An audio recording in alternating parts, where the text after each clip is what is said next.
আসসালামু আলাইকুম। আশা করি সবাই ভালো আছেন। আমার সামনে যে টেবিল চার্জার ফ্যানটি দেখতে পাচ্ছেন, এই ফ্যানের মূলত ব্যাটারিটার সমস্যা হয়, আর এই যে সার্কিটটা আছে এই সার্কিটটা পুড়ে যায়। তো এই সার্কিটটা পুড়ে গেলে কোথা থেকে চেঞ্জ করবেন আর কিভাবে চেঞ্জ করবেন সেটা আমি আপনাদের এখন দেখানোর চেষ্টা করব।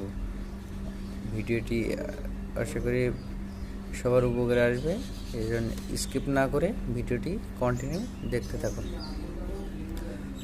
ফ্যানটি আমি অলরেডি খুলে রেখেছি।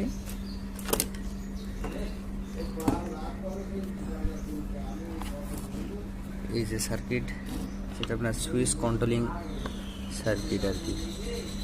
এটা সার্কিটটাই